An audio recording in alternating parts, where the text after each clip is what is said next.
ओम शांति। अपनी प्रोग्रेस करने के लिए एक शक्ति को अपनाओ। आज की परमात्मा शिक्षा यही है। अब वो शक्ति कौन सी है उसके बारे में बाबा ने चर्चा की है। बाबा ने कहा, अगर स्वयं को परिवर्तन करना चाहते हो, अगर स्वयं की प्रोग्रेस करना चाहते हो और दूसरों की भी प्रोग्रेस करवाना चाहते हो अपने थ्रू, तो बाबा ने कहा एक शक्ति को अपना लो, एक बात को अपना लो, और वो बात है मोल्ड करने की शक्ति। खुद को मोल्ड करना सीख जाओ। जितना जितना खुद को मोल्ड करना सीख जाएंगे, बाबा ने कहा उतना उतना रियल गोल्ड बनते जाएंगे। बहुत भारी अव्यक्त महावाक्य सुने हैं, लेकिन फिर दोबारा से इस वाक्य को रिपीट करते हैं कि जितना जितना खुद को हम मोल्ड करते जाएंगे, उतना उतना रियल गोल्ड बनते जाएंगे। अब प्रश्न ये आता है कि खुद को मोल्ड करना ये इतना आसान नहीं लगता है। हम घर परिवार में रहते हैं, अपने ऑफिस में जाते हैं, बिजनेस करते हैं, लोगों के संपर्क में आते हैं, जब उनसे बातचीत करते हैं, क्योंकि हम सबका कहीं ना कहीं एक प्रश्न ये रहता है या कंफ्यूजन ये रहता है कि जब तक तो सेंटर पर जाते हैं, जब तक तो मुरली सुनते हैं, उस एम्बियंस में बैठे हैं, उस वातावरण में बैठे हैं, we are feeling so comfortable and we are feeling so elevated. हमें ऐसा लगता है कि प्रोग्रेस हो रही है हमारी और हम बड़े ऊंच स्थिति में बैठे हैं। Even when we meditate, after that meditation also we feel like we are really feeling very comfortable and elevated. ऐसी स्थिति लगती है कि उड़ रहे हैं, इतनी अच्छी सोल कॉन्शियसनेस की स्टेज लगती है। But the moment we come in interaction, जब हम लोगों से मिलते हैं, बात करते हैं, जब उनके संस्कार हमारे सामने आते हैं, तो गड़बड़ होना शुरू हो जाती है।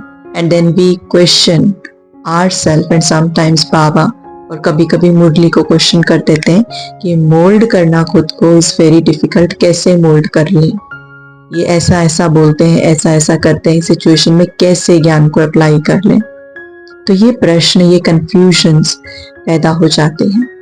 लेकिन बाबा ने समझाया कि खुद को मोल्ड करना अर्थात कि कोई भी बात जब हुई, इंटरेक्शन में, व्यवहार में कोई भी बात आई, तो माना जब भी इस तरीके की कोई बात आती है, उस समय पर थोड़ा सा ठहर जाना, थोड़ा सा ठहराव, थोड़ा सा पॉज लेना, रुक जाना, और रुकने के बाद ये चीज महसूस करना, खुद को प्रोटेक्ट कर लेना, खुद का बचाव कर लेना, खुद को सेव कर लेना।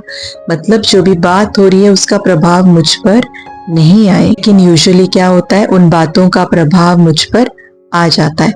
हम खुद को सेफ नहीं कर पाते, खुद को बचा नहीं पाते उन बातों से। और जैसे ही मुझ पे उस व्यक्ति के व्यवहार का प्रभाव आ जाता है, और अगर वो मैंने पॉज नहीं लिया है, मैंने वो ठहराव नहीं लिया है, तो और उस प्रभाव को अपने ऊपर आने दिया है, तो मेरी स्थिति हिल जाती है। फिर हम उस बात को समझ नहीं पाते, उस सिचुएशन को समझ नहीं पाते, उस व्यवहार को समझ नहीं पाते, और हम पूरी तरीके से सिचुएशन में जंप इन कर देते हैं, उसमें इन्वॉल्व हो जाते हैं, और फिर हम खुद को मोल्ड नहीं कर पाते। खुद को मोल्ड करने के लिए समझना जरूरी है कि क्या हो रहा है, चीजें कैसे बदल रही हैं, मुझे कहाँ झुकना है, मुझे कहाँ कैसे बात करनी है, मुझे कहाँ क्या सोचना है, मुझे खुद को कैसे प्रोटेक्ट करना है।